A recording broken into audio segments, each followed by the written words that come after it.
അഷിക്ക് മറ്റന്നാൾ കേരളത്തിലെ ഏറ്റവും വലിയ കേരളത്തിലെ നല്ല സത്യത്തിൽ ലോകത്തിലെ തന്നെ ഏറ്റവും വലിയ അയ്യപ്പ സംഗമം നടക്കാൻ പോവുകയാണ്. അയ്യപ്പ ഭക്തരായ ആളുകൾക്ക് പമ്പയിലെത്താം.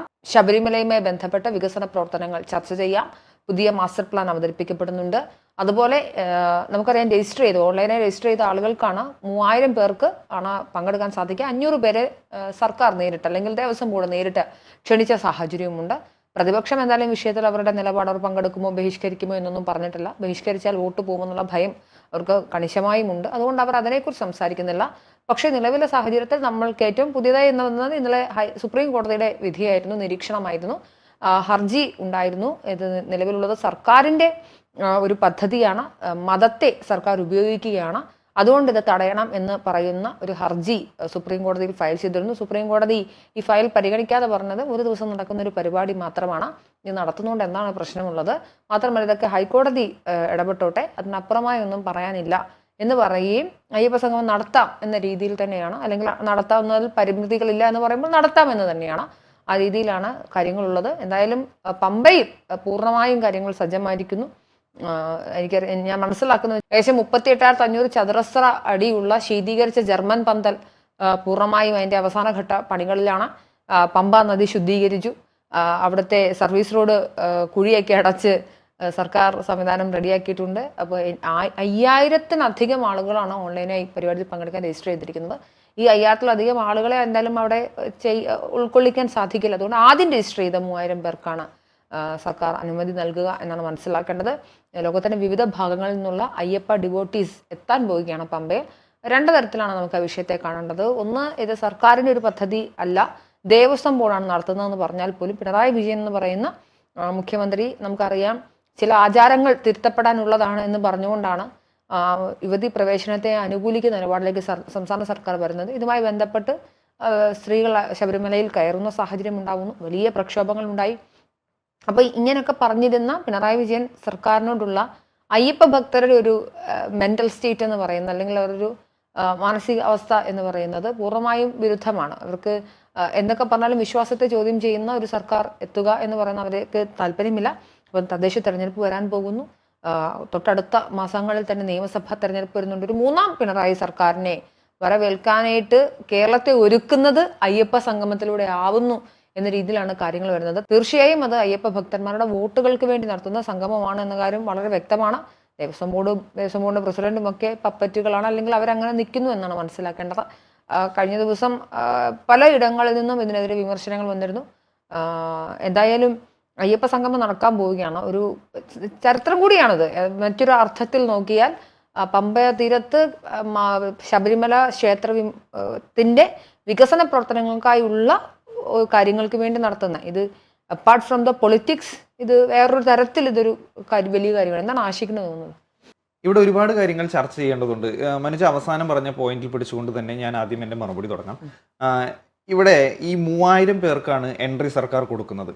ശബരിമലയിൽ നടത്തുന്ന വികസന പ്രവർത്തനങ്ങളെക്കുറിച്ചുള്ള ചർച്ചയാണ് അവിടെ നടക്കാൻ പോകുന്നതെന്നാണ് നമ്മൾ മനസ്സിലാക്കുന്നത്.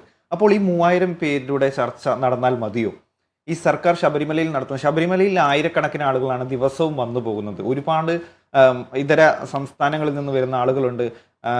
കേരളത്തിൽ നിന്ന് തന്നെ ഒരു മണ്ഡലകാലമായാൽ എത്രയോ ആയിരക്കണക്കിന് ലക്ഷക്കണക്കിന് ആളുകളാണ് ശബരിമലയിലേക്ക് എത്തുന്നത്. അപ്പോൾ ഈ 3000 പേരുടെ മാത്രം അഭിപ്രായങ്ങൾ ശേഖരിച്ചാൽ മതിയോ? അത് ഒന്നാമത്തെ കാര്യം. പിന്നെ 3000 പേർക്കാണ് അവിടെ എൻട്രി നിശ്ചയിച്ചിട്ടുള്ളൂ. ഇപ്പോൾ നമ്മൾ അഭിപ്രായമുള്ളവർക്ക് പറയാൻ വേണ്ടിയിട്ടാണ് ഓൺലൈൻ പോർട്ടൽ നിശ്ചയിച്ചത്. അതിൽ ആളുകൾ രജിസ്റ്റർ ചെയ്യുന്നതെന്ന് പറഞ്ഞാൽ കൂടി 5000-ഓളം പേർ ഇപ്പോൾ രജിസ്റ്റർ ചെയ്തു എന്ന് പറയുന്നു. അപ്പോൾ ഈ 3000 പേർ കഴിഞ്ഞ് ഈ 2000 പേർ എങ്ങനെയാണ് ഒഴിവാക്കുക? ഈ അയ്യപ്പ സംഗമത്തിന്റെ തുടക്ക സമയത്ത്, അതായത് ഈ പദ്ധതി പ്രഖ്യാപിച്ച സമയത്ത് തന്നെ ഗോൾഡൻ കാർഡ്, പ്ലാറ്റിനം കാർഡ് എന്ന ഒരു ചർച്ചയൊക്കെ വന്നു. പക്ഷെ അതിനെല്ലാം സർക്കാർ തള്ളിക്കളയുകയാണ് ഉണ്ടായത്.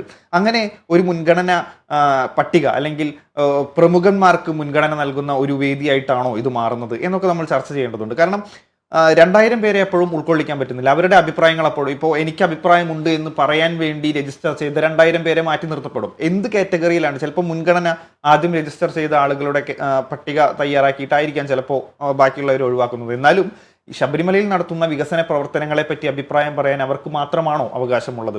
ഇവർക്ക് ബാക്കിയുള്ളവർക്കും അഭിപ്രായം പറയാൻ ഒരു പോർട്ടലോ, അല്ലെങ്കിൽ ഇപ്പോൾ ഓൺലൈൻ സംവിധാനങ്ങളെല്ലാം ഉള്ളതാണ്. അപ്പോൾ അഭിപ്രായം പറയാൻ ഒരു പോർട്ടലോ അല്ലെങ്കിൽ മറ്റ് വഴികളൊന്നും സർക്കാർ ഇതിൽ ഉൾക്കൊള്ളിച്ചില്ല, അല്ലെങ്കിൽ ദേവസ്വം ബോർഡ് ഉൾക്കൊള്ളിച്ചിട്ടില്ല. ഈ പരിപാടി ആരാണ് നടത്തുന്നത് എന്ന ചോദ്യത്തിന് ഇപ്പോഴും സർക്കാർ പറയുന്നു ദേവസ്വം ബോർഡ് എന്നും, ദേവസ്വം ബോർഡ് പറയുന്നു സർക്കാർ. അങ്ങനെ അവർക്കിടയിൽ തന്നെ അഭിപ്രായ വ്യത്യാസം നിലനിൽക്കുന്നുണ്ട്. മറ്റൊരു കാര്യം, സർക്കാരാണോ ഈ പദ്ധതി നടത്തുന്നത് എന്ന് ചോദിക്കുമ്പോൾ സർക്കാർ പൂർണ്ണമായും അല്ല എന്ന് പറയുകയും ഇതിന്റെ ഫ്ലക്സ് ബോർഡുകൾ പൊന്തുമ്പോൾ ഇപ്പോൾ തിരുവനന്തപുരത്ത് തന്നെ നമ്മൾ കാണുന്നു പലയിടങ്ങളിലും ആഗോള അയ്യപ്പ സംഗമത്തിന്റെ ഫ്ലക്സിൽ മുഖ്യമന്ത്രി പിണറായി വിജയനും അതുപോലെ തന്നെ മന്ത്രി വി എൻ വാസവന്റെയും ചിത്രങ്ങൾ പതിപ്പിച്ചുകൊണ്ട് കൃത്യമായ അജണ്ടയിലൂടെയാണ് ഈ പദ്ധതി രൂപീകരിച്ചിട്ടുള്ളത്. കാരണം സർക്കാരിന് ഒരുപാട് വോട്ട് ചോർച്ച ഉണ്ടായിട്ടുണ്ട്. ഈ ശബരിമല സ്ത്രീ പ്രവേശനവും അതുപോലെ വനിതാ മതിലെല്ലാം ഒരു വിഭാഗത്തിന്റെ വോട്ട് ചോർച്ച കൃത്യമായി സർക്കാരിനുണ്ടായിട്ടുണ്ട്. കഴിഞ്ഞ തവണ അത് ഇലക്ഷനിൽ പ്രതിഫലിക്കുകയും കൂടി ചെയ്തതാണ്. അതെല്ലാം മാറ്റിയെടുക്കാൻ ഞങ്ങളെല്ലാവരും വിശ്വാസികൾക്കൊപ്പമാണ്, ഈ പാർട്ടി വിശ്വാസികൾക്കൊപ്പമാണ് എന്ന് സ്ഥാപിച്ചെടുക്കാനുള്ള ഒരു ശ്രമം കൂടിയായിട്ടാണ് ഇതിനെ കാണേണ്ടത്. അതിന് വ്യക്തമായി വെള്ളക്കൊടി കാട്ടിയത് അല്ലെങ്കിൽ ഒരു പ്രമോഷൻ നൽകിയത് ഈ കേസ് കൊടുത്തവരാണെന്ന് വേണമെങ്കിൽ പറയാം. കാരണം ഹൈക്കോടതിയിൽ പോകുന്നു, ഹൈക്കോടതി കൃത്യമായ മാർഗനിർദ്ദേശങ്ങൾ പറയുകയാണ് ചെയ്തത്. ഇതിന് കൃത്യമായി അവിടെ വരുന്ന വിശ്വാസികൾക്ക് ഒരു പ്രശ്നവും ഉണ്ടാവരുത്, അതുപോലെ ശബരിമലയുടെ പ്രവർത്തനങ്ങളെ ഒന്നും ബാധിക്കരുത്, അതുപോലെ അവിടെ നടക്കാൻ പോകുന്ന പ്രോഗ്രാമിന് കൃത്യമായി ക്രോഡീകരിക്കണം, അതിൻ്റെ വരവ് ചെലവ് കണക്കുകൾ കൃത്യമായി ക്രോഡീകരിക്കണം എന്ന വ്യക്തമായ മാർഗരേഖകൾ നിരത്തിക്കൊണ്ട് ഈ പരിപാടി നടത്താം എന്ന് പറയുകയാണ് ഉണ്ടായത്, വിധി വരികയാണ് ഉണ്ടായത്. അതിന് അപ്പീൽ കൊടുത്തുകൊണ്ട് സുപ്രീം കോടതിയിലേക്ക് പോകുന്നു. സുപ്രീം കോടതിയും പറയുന്നു ഹൈക്കോടതി പറഞ്ഞതിൽ കൂടുതലൊന്നും പറയാനില്ല, ഈ വിഷയത്തിൽ ഇടപെടാനില്ല എന്ന് പറഞ്ഞ് അതിനെ ഡീൽ ചെയ്യുമ്പോൾ ഇത് പ്രൊമോഷൻ കൂടുകയല്ലേ. ഇപ്പോൾ ഇന്നലെ തന്നെ വി എം വാസവനെല്ലാം വന്ന് പറഞ്ഞു സുപ്രീം കോടതി നൽകിയ വിധിയിൽ ഞങ്ങൾ സ്വാഗതം ചെയ്യുന്നു, അങ്ങനെ തന്നെയാണ് ഞങ്ങൾ പ്രതീക്ഷിച്ചത് എന്നെല്ലാം പറഞ്ഞ് ഈ കേസ് കൊടുത്തവർ തന്നെ ഇതിനെ പ്രൊമോട്ട് ചെയ്യുന്ന ഒരു രീതിയാണ് ഉണ്ടായത്. BJP ആണ് ഇതിനെ ശക്തമായി ആദ്യം എതിർത്തത്. ഈ അയ്യപ്പ സംഗമം കൃത്യമായി രാഷ്ട്രീയ അജണ്ട മുന്നിൽ വെച്ചുകൊണ്ടാണ് നടത്തുന്നത് എന്ന് പറഞ്ഞ് എതിർത്തത് ആദ്യം BJP ആയിരുന്നു. പക്ഷേ ഇന്നലെ BJPയും അത് ആ നടപടിയിൽ ഒരു മയം വന്നിട്ടുണ്ട്. ആ തീരുമാനത്തിൽ നിന്ന് അവർക്ക് മാറി ചിന്തിക്കേണ്ടി വന്നു. കാരണം അവർ പറഞ്ഞു അയ്യപ്പ സംഗമത്തിന് ഞങ്ങൾ എതിരല്ല. ഇന്നലെ രാജീവ് ചന്ദ്രശേഖർ നൽകിയ വാർത്താ സമ്മേളനത്തിൽ പറഞ്ഞു ആഗോള അയ്യപ്പ സംഗമത്തിന് ഞങ്ങൾ എതിരല്ല, പക്ഷേ വിശ്വാസികൾക്കെതിരെ പ്രവർത്തിക്കുന്ന അല്ലെങ്കിൽ വിശ്വാസിയല്ലാത്ത ഒരാൾ ഇതിൽ കൈകടത്താൻ വന്നാൽ അത് ഞങ്ങൾ നോക്കിയിരിക്കില്ല എന്നാണ് പിന്നെ പറഞ്ഞത്. അപ്പോൾ ഇതെല്ലാം കൊണ്ടും സർക്കാരിന് ഇത് ഭയങ്കര മൈലേജായി മാറുകയാണ് ഉണ്ടായത്. ഇനിയിപ്പോൾ നമ്മൾ കേരള യാത്രയിലെല്ലാം കണ്ടു ചില പ്രമുഖന്മാർ മാത്രം വന്ന് വിഷയം അവതരിപ്പിക്കുക, ഈ എല്ലാ നാടുകളിലും പോയി അവിടെയുള്ള എല്ലാവർക്കും അഭിപ്രായം പറയാൻ അവസരം നൽകുന്നു എന്ന് പറഞ്ഞ് നടത്തിയ കേരള യാത്രയിൽ എന്താണ് ഉണ്ടായത്? മുഖ്യമന്ത്രിയും അതുപോലെ മന്ത്രിമാരും പ്രമുഖന്മാരുടെ വീടുകളിൽ പോകുന്നു, അവരുടെ വിരുന്ന് സൽക്കാരത്തിൽ പങ്കെടുക്കുന്നു, അവരുടെ നിവേദനങ്ങൾ സ്വീകരിക്കുന്നു. അങ്ങനെ ഇതിൽ ലഭിച്ച പരാതികളൊക്കെ ഇപ്പോൾ എവിടെ? ഒന്നും പരിഹരിച്ചിട്ടില്ല, ഒന്നും നടത്തിയിട്ടുമില്ല. വെറുതെ ഒരു പ്രൊമോഷന് വേണ്ടി മന്ത്രിമാരെല്ലാവരും കൂടി ഒരു വാഹനം തിരഞ്ഞെടുക്കുന്നു, ഒരു വാഹനം ഇറക്കുന്നു, ബാംഗ്ലൂരിൽ നിന്ന് ഇറക്കുന്നു. ആ വാഹനത്തിന്റെ അവസ്ഥ ഇപ്പോൾ പരിതാപകരമാണ്. അങ്ങനെ ഇതിനു വേണ്ടി മാത്രം കോടികൾ ചെലവഴിച്ചുകൊണ്ട് ഒരു പദ്ധതി നടത്തുന്നു. പ്രമുഖന്മാരുടെ വീടുകളിലെല്ലാം പോയി മന്ത്രിമാരും മുഖ്യമന്ത്രി അടക്കം എല്ലാവരും പോയി അവരുടെ സൽക്കാരം സ്വീകരിക്കുന്ന രീതിയിലുള്ള പദ്ധതിയാണ് നടക്കുന്നത്. അത്തരം ഒരു പദ്ധതിയാണോ ഇവിടെ നടക്കാൻ പോകുന്നത് എന്നും ഇത് കഴിഞ്ഞാലേ നമുക്ക് മനസ്സിലാവും. കാരണം 3000 അവർ പ്രധാനമായും പറഞ്ഞു വെക്കുന്നത് ആത്മീയ ടൂറിസം എന്നുള്ളൊരു കാര്യം ലോകത്തിൽ ഏറ്റവും അധികം വരുമാനമുള്ള ഒന്നാണ് ആത്മീയ ടൂറിസം. അപ്പം ഇത്തരം ഒരു രീതിയിലേക്ക് ശബരിമലയെ എസ്കലേറ്റ് ചെയ്താൽ അത് കേരളത്തിനും, അത് ഒരു അയ്യപ്പ ഭക്തൻ കേരളത്തിൽ വന്നു പോകുമ്പോൾ സർക്കാരിൻ്റെ അക്കൗണ്ടിലേക്ക് 150 മുതൽ 250 രൂപ വരെ ലഭിക്കുന്നുണ്ട്. അത് പലതരത്തിലാണ്. അത് KSRTC ഉപയോഗിക്കുന്നതിലൂടെ, വെള്ളം വാങ്ങുന്നതിലൂടെ, ഭക്ഷണം വാങ്ങിക്കുന്നതിലൂടെ, സ്റ്റേ ആയിക്കോട്ടെ, പല രീതിയിലുള്ള സർവീസിലൂടെ ഒരു ഭക്തന്റെ അടുത്തുനിന്ന് മാത്രം കേരള സർക്കാരിന് കിട്ടുന്ന തുകയാണത്. അപ്പോൾ അത്തരത്തിൽ നോക്കുമ്പോൾ ആത്മീയ ടൂറിസം വർദ്ധിപ്പിച്ചാൽ അത് പരോക്ഷമായി കേരളത്തിന്റെ ഖജനാവിന് കൂടി അത് തീർച്ചയായിട്ടും ബെനഫിഷ്യൽ ആകും എന്നൊരു രീതിയിലാണ് പറയുന്നത്. പക്ഷേ ഇന്നലെ തന്നെയാണ് പന്തളം കൊട്ടാരം പ്രതിനിധികൾ ഉൾപ്പെടെ അവർ പരിപാടിയിൽ നിന്ന് മാറി നിൽക്കുകയാണ്. ഒന്ന്, അവരുടെ കുടുംബാംഗങ്ങൾ ആരും ഒരാൾ മരണപ്പെട്ടിരുന്നു. അപ്പോൾ അതുമായി ബന്ധപ്പെട്ട് അവർക്കൊരു പുതിയ പരിപാടിയിൽ പങ്കെടുക്കാൻ സാധിക്കില്ല, അവരുടെ ആചാരപ്രകാരമാണ്. പക്ഷേ അതിനേക്കാൾ ഉപരി അവർ മുന്നിൽ വെച്ചിരുന്ന ഒരു കാര്യം നമുക്കറിയാം, ശബരിമല വിഷയവുമായി ബന്ധപ്പെട്ട് നടന്നിട്ടുണ്ടായിരുന്ന അട്രോസിറ്റീസ്, അത് കേരളം കണ്ട ഏറ്റവും വലിയ, എനിക്ക് തോന്നുന്നു ഒരു 3 അല്ല 4 ഹർത്താൽ വരെ കേരളത്തിൽ സമയത്ത് നടന്നിട്ടുണ്ട്. ഈ ഹർത്താൽ നടന്ന സമയത്തും അല്ലാതെയും ഒക്കെയായി കേരളത്തിൽ ഒരുപാട് ആളുകൾക്കെതിരെ കേസുകൾ രജിസ്റ്റർ ചെയ്തിട്ടുണ്ട്. അത് ശബരിമല സന്നിധാനം മുതൽ കേരളത്തിലെ വിവിധ ഭാഗങ്ങളിൽ വരെ ഈ യുവതി പ്രവേശനത്തിനെതിരെയുള്ള സമരങ്ങളുടെ ഭാഗമായി വന്നിട്ടുള്ള കേസുകളാണ്. അപ്പോൾ ഇത്തരത്തിലുള്ള ആളുകളുടെ കേസുകൾ ഇപ്പോഴും ഇവിടെ നിലനിൽക്കുമ്പോൾ സർക്കാരിന് എങ്ങനെയാണ് ഈ ബിന്ദു അമ്മിണിയൊക്കെ കത്ത് കൊടുക്കുന്നുണ്ടായിരുന്നു, അവരെയും കൂടെ പ്രവേശിപ്പിക്കണം, പരിപാടിയിൽ പങ്കെടുപ്പിക്കണം. പമ്പ വരെ മാത്രമാണ് പരിപാടി നടക്കുന്നത്, പമ്പ വരെ ആർക്കും പോകാം, അങ്ങനെയാണെങ്കിൽ ബിന്ദു അമ്മിണിക്കും പോകാവുന്നതാണ്. അപ്പോൾ എന്തുകൊണ്ട് ബിന്ദു അമ്മിണീനെ കയറ്റില്ല എന്ന് തന്നെയാണ് വി എൻ വാസവൻ പറഞ്ഞത്. ബിന്ദു മണിക്ക് പ്രവേശനമില്ല എന്ന് പറയാൻ VN വാസവന് എന്താണ് അധികാരമുള്ളത്? അവർ സുപ്രീം കോടതിയുടെ ഒരു ഉത്തരവിന്റെ പ്രകാരമാണ് നിലവിൽ അവിടെ കയറിയിട്ടുള്ളത്. ബിന്ദു അമ്മിണി വരണ്ട എന്ന് പറയുമ്പോൾ സംസ്ഥാന സർക്കാർ പ്ലേറ്റ് മറിച്ചു എന്നാണ് മനസ്സിലാക്കേണ്ടത്. അപ്പോൾ സ്വാഭാവികമായി ഇപ്പോൾ ഇതിനകത്ത് ആത്യന്തികമായി മനസ്സിലാക്കേണ്ടത് ഫ്ലെക്സ് ഉയർത്താതെ തന്നെ നമുക്കറിയാവുന്ന ഒരു കാര്യം, ഇത് അയ്യപ്പ ഭക്തന്മാരുടെ വോട്ട് പിടിക്കാനുള്ള CPM എന്ന് പറയുന്ന പാർട്ടിയുടെ ഇലക്ഷൻ തന്ത്രം തന്നെയാണ്. ആ ഇലക്ഷൻ തന്ത്രം സത്യത്തിൽ അവർക്ക് നിയമക്കുരുക്കുകളില്ലാതെ നടത്താൻ സാധിച്ചു എന്നുള്ളത് അവരുടെ മിടുക്കായിട്ടാണ് നമ്മൾ കാണേണ്ടത്. അതായത് ദേവസ്വം ബോർഡിന് എന്ത് നടത്താം, ദേവസ്വം ബോർഡ് എന്ന് പറയുന്ന വകുപ്പ് തന്നെ ഇത്തരത്തിലുള്ള പരിപാടികൾ സംഘടിപ്പിക്കാനും ആ അതിലുള്ള അമ്പലങ്ങളുമായി ബന്ധപ്പെട്ടുള്ള ക്രമീകരണങ്ങളുമായി ബന്ധപ്പെട്ട് അതിൻ്റെ ഡെവലപ്മെന്റ്സുമായി ബന്ധപ്പെട്ട് അതിലെ ആളുകളുടെ ശമ്പളവുമായി ബന്ധപ്പെട്ട് അതിലെ സർവീസുകളുമായി ബന്ധപ്പെട്ട് ചെയ്യേണ്ടതാണ്. അപ്പോൾ സ്വാഭാവികമായി അവിടെ നിയമക്കുരുക്കുകളില്ല. പക്ഷേ ഇത് ദേവസ്വം ബോർഡിന് അന്നാ ദേവസ്വം ബോർഡ് നല്ലതാണെന്ന് പറഞ്ഞ് കൈയടിക്കാനല്ല ആൾക്കാർ വരുന്നത്. ഇത്രയും അധികം ആളുകളുടെ മുന്നിൽ വെച്ച് നാസ്തികനായ വിശ്വാസിയല്ലാത്ത പിണറായി വിജയനാണത് ഉദ്ഘാടനം ചെയ്യുന്നത്. അപ്പോൾ സ്വാഭാവികമായി ഇത് തലയിൽ ബുദ്ധിയുള്ള അക്ഷരവിദ്യാഭ്യാസമുള്ള ചോറുണ്ണുന്ന വെള്ളം കുടിക്കുന്ന ആർക്കും മനസ്സിലാക്കാവുന്നതേ ഉള്ളൂ. അപ്പോൾ ഇതിൻ്റെ ഒരു ഇഫക്റ്റ് എന്താണെന്ന് ചോദിച്ചു കഴിഞ്ഞാൽ ഇതിനെ എതിർക്കാൻ പ്രതിപക്ഷത്തിനും പറ്റുന്നില്ല, എന്നാൽ അനുകൂലിക്കാനും പറ്റുന്നില്ലാത്തൊരു ഗതികെട്ട അവസ്ഥയിലേക്ക് വന്നിരിക്കുകയാണ്. നിലവിൽ ഗോൾ അടിച്ചിരിക്കുന്നത് പിണറായി വിജയൻ്റെ സർക്കാരുമാണ്.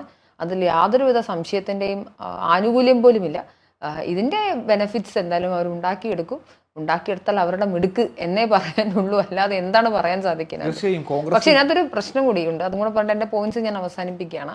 ഞാനൊരു മതേതര വിശ്വാസിയാണ്. ഒരു ജനാധിപത്യ വ്യവസ്ഥയിൽ മതേതരത്വം ഉണ്ടാകണം എന്നുള്ളത് ഏറ്റവും അടിസ്ഥാനപരമായ കാര്യം. എനിക്ക് ജാതി മത വിശ്വാസങ്ങളില്ല.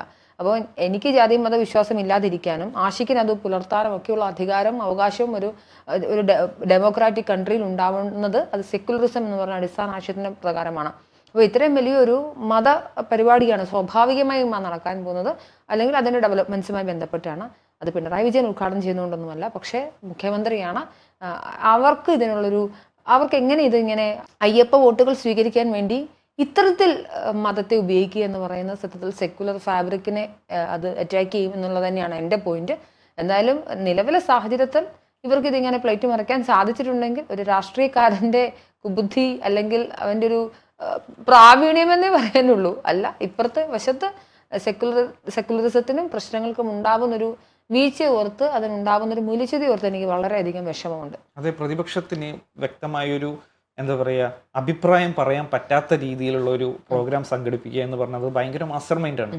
ഇലക്ഷൻ വരാനിരിക്കുക, ഇലക്ഷൻ മുന്നിൽ കണ്ടുകൊണ്ട് ഇത്തരം ഒരു പദ്ധതി ഇപ്പോൾ അഭിപ്രായം പറയാൻ സ്ത്രീകൾക്കും അവകാശമുണ്ടെന്ന് ഉറക്കെ വിളിച്ചു പറയുന്ന ഒരു പാർട്ടി അല്ലെങ്കിൽ ഉറക്കെ വിളിച്ചു പറയുന്ന ഒരു സർക്കാർ ഈ പ്രോഗ്രാമിലേക്ക് സ്ത്രീകളെ പ്രവേശിപ്പിക്കുന്നില്ല. ശബരിമലയിലേക്ക് സ്ത്രീകൾ കയറണമെന്ന് വാശി പിടിച്ച സർക്കാർ ഈ പ്രോഗ്രാമിലേക്ക് സ്ത്രീകളെ കൊണ്ടുവരുന്നില്ല. സ്ത്രീകൾ വരുമോ എന്ന ചോദ്യത്തിന് പോലും ഇല്ല എന്ന് മറുപടി വിളിച്ചു പറയുമ്പോൾ ഞങ്ങൾ ഭക്തന്മാർക്ക് കൂടെയാണ്, അല്ലെങ്കിൽ ഭക്തന്മാരുടെ അവകാശങ്ങൾ സംരക്ഷിക്കാൻ ഞങ്ങൾ കൂടെയുണ്ട് എന്ന് വിളിച്ചു പറയുന്ന രീതിയിലേക്ക് നൈസായിട്ട് ഞങ്ങളുടെ നയങ്ങളെല്ലാം മാറ്റി എന്ന രീതിയിലേക്ക് വരുത്തി തീർക്കാൻ ഈ ഒരു പ്രോഗ്രാമിലൂടെ കഴിയും എന്നാണ് സർക്കാർ വിശ്വസിക്കുന്നത്. അത് ശരിക്കും പറഞ്ഞാൽ ഒരു വിശ്വാസികളെ മാനിപ്പുലേറ്റ് ചെയ്യുന്ന രീതിയിൽ വിശ്വസിക്കുന്നതല്ല, സർക്കാരിന് സാധിച്ചു ആശിക്ക്, അതുകൊണ്ടാണ് 5000 പേര് രജിസ്റ്റർ ചെയ്യുന്നത്. അതെ, അപ്പോൾ വിശ്വാസികളുടെ വിശ്വാസത്തെ അല്ലെങ്കിൽ അവരുടെ ആശയത്തെ മാനിപ്പുലേറ്റ് ചെയ്യുന്ന രീതിയിലേക്ക് കാര്യങ്ങൾ കൊണ്ടുപോകുന്നു എന്ന രീതിയിൽ ആണ് BJP എല്ലാം ഇതിനെ ആദ്യം എതിർത്തത്. പക്ഷേ സുപ്രീം കോടതിയിൽ നിന്ന് വരെ വിധി വന്ന സ്ഥിതിക്ക് അത് പിന്നെ ഇനി അതിനെ എതിർക്കാനോ അല്ലെങ്കിൽ ഇനി ആ പ്രോഗ്രാം അവിടെ നടത്തരുത് എന്ന് പറയാൻ ആർക്കും അവകാശമില്ല. ഇനി പറഞ്ഞു കഴിഞ്ഞാൽ തന്നെ അത് അവർക്കെതിരെ തിരിഞ്ഞു കുത്തുന്ന ഒരു രീതിയിലേക്ക് അത് മാറും. അതുകൊണ്ട് ഹൈക്കോടതി പറഞ്ഞപ്പോൾ തന്നെ ഓൾറെഡി അതൊരു വലിയ പ്രൊമോഷൻ തന്നെയായി. ഇനി അതിനെ എതിർക്കാൻ ആർക്കും അവകാശമില്ല. പിന്നെ എതിർക്കണമെങ്കിൽ സുപ്രീം കോടതിക്ക് മാത്രമേ കഴിയൂ. സുപ്രീം കോടതിയും കൈയൊഴിഞ്ഞതോടെ അല്ലെങ്കിൽ സുപ്രീം കോടതിയും വെള്ളക്കൊടി കാണിച്ചതോടെ സർക്കാരിന് അത് വലിയ പ്രൊമോഷനായി. എന്തായാലും ഈ പ്രോഗ്രാം നടക്കുന്നതോടുകൂടി വിശ്വാസികൾക്കിടയിൽ എന്തായാലും മറ്റു കാര്യങ്ങളെല്ലാം പഴയ കാര്യങ്ങളെല്ലാം ഒരു പ്രധാന പോയിന്റ് ഉണ്ട്. അതായത് കേരളത്തിലെ ഏറ്റവും വലിയ ഹിന്ദു പാർട്ടി അത് CPM ആണ്. CPM-ൽ നിന്ന് ഭിന്നിച്ചു പോയിട്ടുണ്ടായിരുന്ന ആ വോട്ടുകൾ, അത് ഇസ്ലാം എന്തായാലും മുസ്ലിം പ്രീണനം ന്യൂനപക്ഷ പ്രീണനം എന്ന് പറഞ്ഞാൽ ഭിന്നിച്ചു പോയിരുന്ന വോട്ടുകളെ തിരിച്ചു കൊണ്ടുവന്ന് അവരുടെ വലയിൽ കയറ്റാൻ അവർക്ക് സാധിച്ചു എന്നുള്ളിടത്ത് അത് മാസ്റ്റർ മൈൻഡാണ്. അത് തെരഞ്ഞെടുപ്പിൽ നടക്കുമ്പോൾ ഞാൻ എപ്പോഴും പറയുന്നൊരു സാധനമുണ്ട്, ഇതിൽ നിന്നൊക്കെ മാറിയിരുന്ന് നമ്മളുടെ ആശയങ്ങളൊന്നുമില്ല നമ്മൾ മാറിയിരുന്ന ഒരു രാഷ്ട്രീയ നിരീക്ഷകനായി മാത്രം കാണുമ്പോൾ സത്യത്തിൽ ഇലക്ഷൻ എഞ്ചിനീയറിംഗിൽ അഗ്രഗണ്യർ CPM അല്ലാതെ വേറെ ആരുമല്ല എന്നാണ്. പക്ഷെ അവർക്ക് എങ്ങനെ കേരളത്തിൽ മാത്രം ഒതുങ്ങി പോകാൻ സാധിച്ചു എന്നത് വേറെ ചോദ്യമാണ്. പക്ഷേ ഇതിൽ പിണറായി വിജയൻ ഗോളടിച്ചിരിക്കുന്നു എന്നാണ് പറയേണ്ടത്.